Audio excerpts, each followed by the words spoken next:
Hi everybody, this recording is a quick recording for a question that one of you guys, actually Robert, asked about the one of the problems. Basically, let me show you what the problem looked like. I think, at least from the book, this is how it looks like. I think problem 113 or something like that. So what you have in here, you have actually what looks like a part of a cone. So it's not a complete cone. So you have a surface area. I forgot the exact data right now. I don't have the book with me. But let's call this one, basically this is a circle in here of radius R1. And this is another circle in here of radius R2. And this is of a given height. So I'm going to assume that this height is h actually. And they want to know, this is maintained at a temperature which is T hot. This is its temperature T cold. And they want to know basically the conductivity, the power, the heat that is dissipated, the rate at which the heat is dissipated in here by conduction. So this material has a conductivity K, thermal conductivity K. And he was having a question about the integral basically on how to sum up, because as you can clearly see, the shape is not uniform. In other words, this is not exactly a cone, but part of a cone. You basically take a cone and you cut part of it, and that's how it looks like. So the material in here, they are maintained at two different temperatures, and you would want probably to use this for insulation or conduction, depending on the application. And you want, like I said, to find the P, the power. So if you remember, P from the lecture is K, which is a conductivity in here, times the area, times the gradient in temperature delta T divided by the length of basically the length, which probably would be h in here, but I'm not going to use h. I'm going to use the symbol L in general. Let me tell you why. Because this is not uniform. The length is changing. The area itself is changing. This area A is changing. At some point, it's pi r squared, and at the later time, it's pi r2 squared. So it's not the same area everywhere. So it starts wide and then it becomes smaller. Okay, so that's basically what the problem is. So this temperature now is not necessarily TH. So what I'm going to do in here, I'm going to do this one by integration. The reason is very simple. So I'm going to again just look at it from one side, and I'm exaggerate a little bit the shape in here. Okay, and let's say, for example, so this is the radius R1, this is the radius R2. And I want to come somewhere in here. I'm going to change the axis in here. So this is my y equals to 0 axis, and this is the y equals to h axis, the y equal to h point. And somewhere in here, I'm going to come to a height of height y, and I'm going to take slab of material of width dy, so delta y basically. So you can take delta at the end to be 0. So this is at the location y, this is the location y plus delta y, and ultimately, as I said, I want this to be to take the delta y to 0. So the difference in temperature is clearly delta T. Remember, this is at a higher temperature TH, this is at temperature TC, so gradually the temperature will move from TH to TC. So I assume this one is somewhere at, I probably should have used the symbols backward, but that's fine. So the gradient in temperature in here is going to be exactly delta T. Okay? Maybe the temperature are flipped or the shape is flipped. It doesn't matter. Forget about the sign for right now. Which way the heat is going to flow is going to go from hot to cold. So that's what we know. Okay? So the heat in this case, first of all, the dissipation is at constant rate. That means the power that is dissipated, which is the rate at which heat is delivered by unit time, is going to be given for this element in here, and it's true everywhere. So P is constant. So this is a constant number throughout, because it's a uniform, basically steady flow of heat, steady basically dissipation of heat. It's going to be, in this case, for this part of the material, is going to be K times A, and the A in here I have to be careful. So I have to take a radius in here of radius R. Okay? So K pi r squared, to be more specific, times the difference in temperature, which is delta T, divided by the height in this case is going to be delta y. Okay? Ultimately, I'm going to take the limit when delta y goes to 0. So in other words, I'm going to take also delta T to go to 0 with it, and this just becomes the derivative of T. How is it changing from one point to the other? Now, I want to integrate this expression, but r also is changing. When y changes, r changes from big R1 all the way to little r. I mean, probably I think I have the notations backward. Hopefully, it doesn't matter the notation. Anyway, so hopefully you guys pick up the notation of the book and fix it, or the notation actually. This is from mastering, so hopefully fix that too. Anyway, I need to find the relationship between these two r's. So this is what I'm going to do. I'm going to take this cone actually, which is not there, but I'm going to assume that there was a cone in here, and this is the one that I cut. So this extends all the way to the top in here in a cone. And the cone I'm going to assume has a given height, and that height I'm going to call it height A. So from here to the bottom is going to be a height little a, okay? So I'm going to find the relationship between y and r using this basically angle theta. This angle theta, its tangent is clearly, from my geometry clearly, first of all it's r1 over the entire height a. So it's r1 over a. That's one way. Another way of looking at it is r over just this distance, which is a minus y. So it's little r over a minus y. And then it's also the same thing as r2, this radius in here, divided by a minus, what did we call this height? I think we called it h. Okay? Minus h. Okay? So that's all of it the same thing. So it's r2 over h. The reason why I need actually these are two equations. This is equation 1 and this is equation 2. Then the theta actually we're going to throw it away. We're not going to need it in here. So because I have introduced a new variable a, which is not part of the problem, and I really need to get rid of it because it's useless at this point. So that's why I need these relationships. All I need is r as a function of y, but I have this sticking a in it, which is really an unknown thing. So let's solve these two algebraic equations. So the first algebraic equation is r1 over a, and I'd like to use the last one, is equal to r2 over h. r2 over h. From here, we can find what a is. A actually from this geometry is equal to what? r1 over r2 times h. So we have that a in here, okay, that we needed. So I use this equal to that because it's all the same thing. What is the why is it h? I'm sorry, it's a minus h. That's dumb. Okay, so the denominator here is wrong, so it's not h, it's a minus h. Where is my pen in here? This is a minus a, so this algebra is not correct. So it's a minus h, and the solution is not correct like this at all. So I have to solve this equation for a basically to get rid of a, and then at the end use one of the other two equations to find y as a function of r. Okay, because these two terms in here do not involve little r and y in them, so that's why we use them to get rid of a. So what this is saying then is r1 times a minus h equals to r2 times a basically. So I'm going to isolate a by itself. I'm going to move this term to this side, and I'm going to move the minus h to the other side.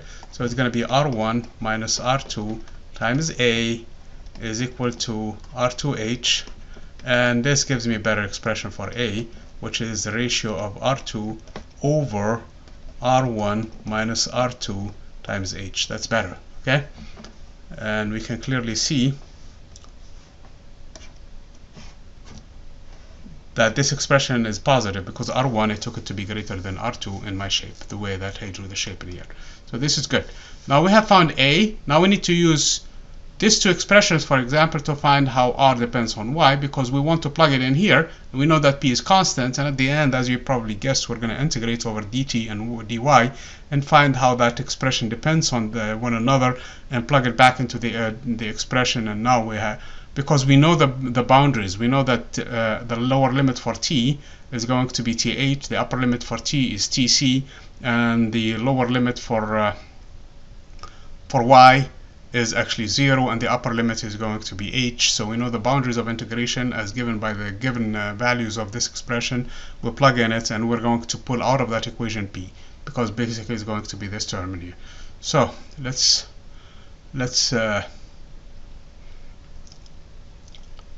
use this equation in here to find how r depends on a. I mean R depends on Y. So it says R1. I lost my pen. I really don't know where the pen is right now. Okay, so R1 over A is equal to little r over A minus Y. And I know what A is now. So this is equal to, this means that R1 over R2 H, and in here I have R1 minus R2. This is just a constant number, okay? It doesn't matter. This is just a combination of this. And this one is equal to R over A, which is R2H over R1 minus R2 minus Y, okay? I'm gonna move this entire expression in here and multiply with it. Quickly, I notice that R1 minus R2 will cancel R1 minus R2, and basically juggle this expression a little, and we should be able to find an expression for how R and Y depend on one another. So I'm going to leave the R by itself on the other side. I'm going to have R1 times R1 minus R2 divided by R2H times this constant, which is R2H, divided by R1 minus R2. Okay, so this cancels with this, and this cancels with that, and the only thing that remains in here for the first term is that leading term, minus this term now times Y, minus, again, R1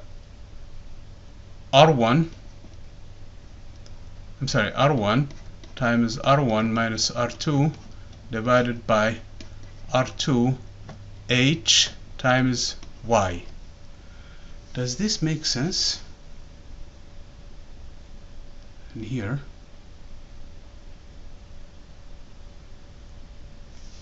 okay,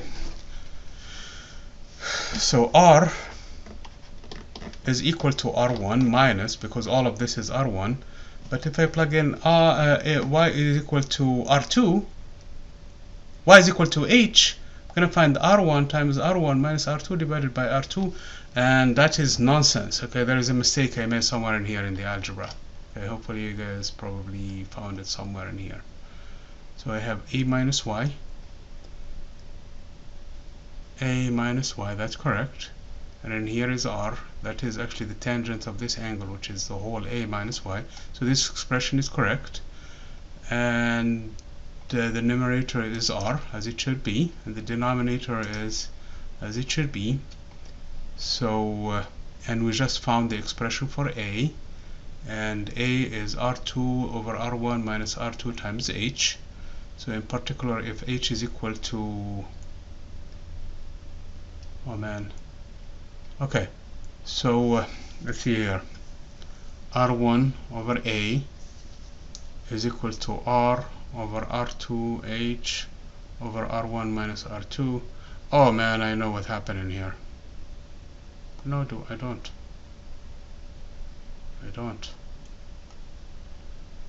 Well, we need to fix this expression. We need to fix this expression. I know I worked it on paper earlier, and I found this value for it. And hopefully, because it does not make sense the way that I found it right now. What is the expression that I have found? R1 minus R2 over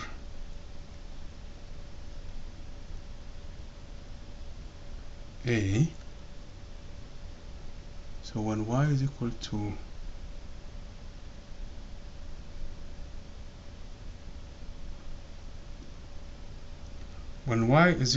H, when Y is equal to H,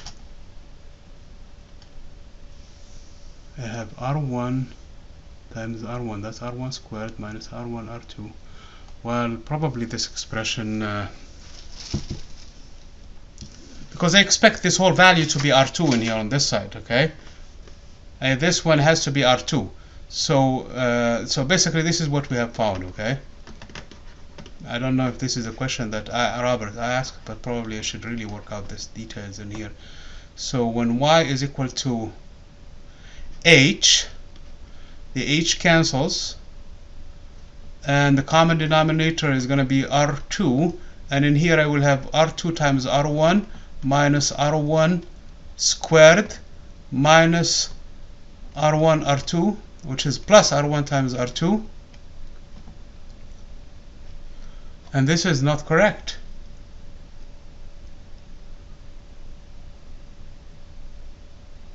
This is not correct. Let me pause the video quickly in here. I hope you guys have noted that the mistake I made was up in here. Let me show you. Let me pick up a pen in here, different color. That namely, this is not R2 actually.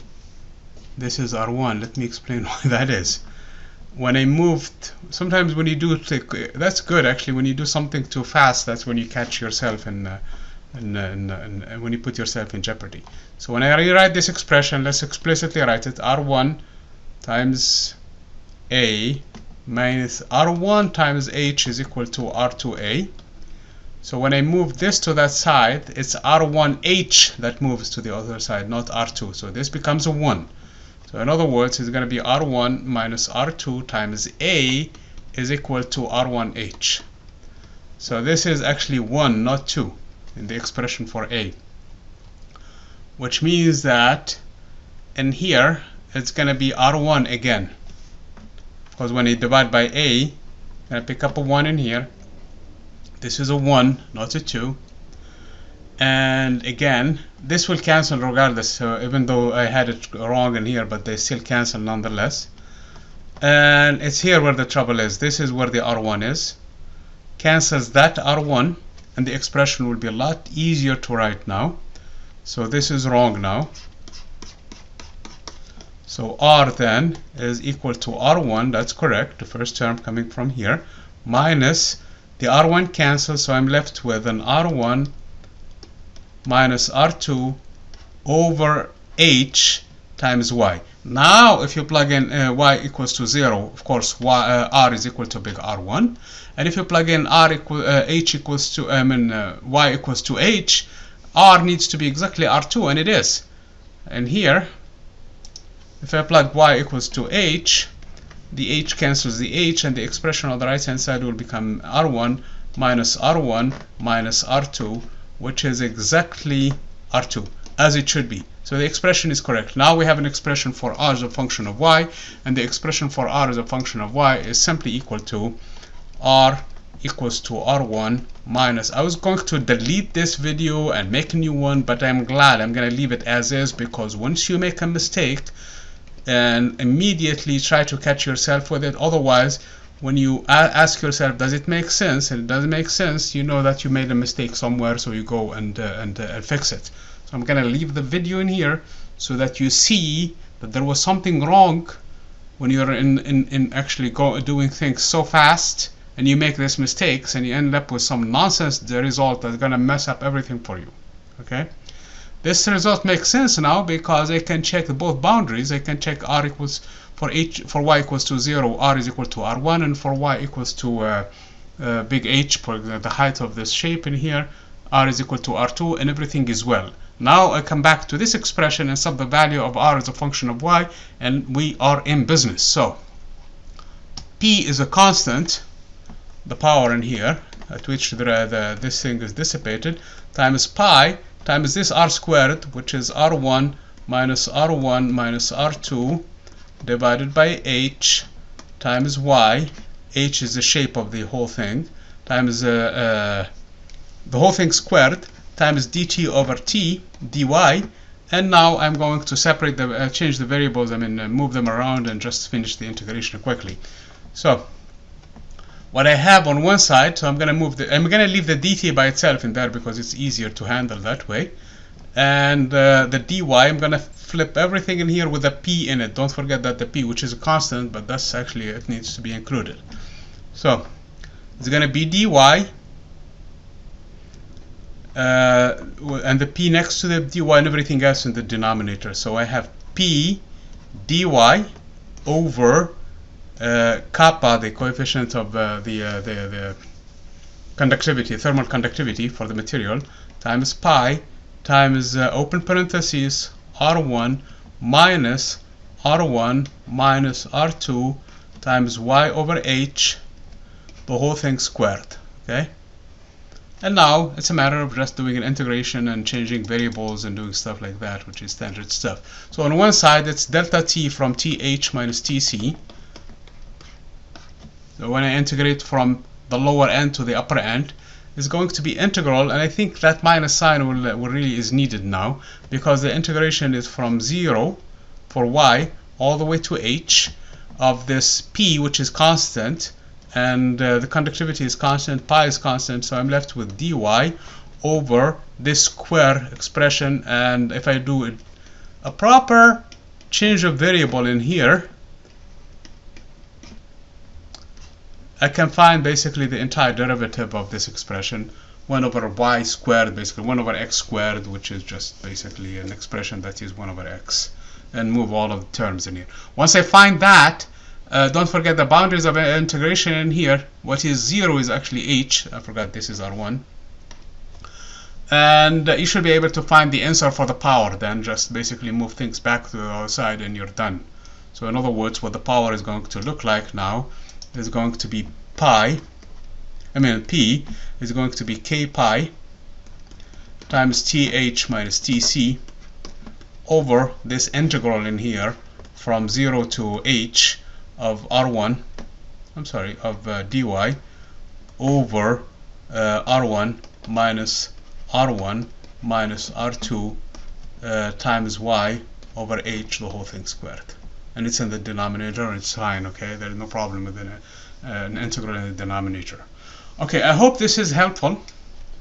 And I'm going to post this one, and if you guys have any questions, I'm going to answer those questions for you guys, okay? This is for one of the homework problems for this material in here. I usually tend to go verbose about it and very long. It could have probably written in a lot less than a number of lines, but I want you guys to show you the steps so that you're confident about every single step, that it makes sense to you, okay? Thank you.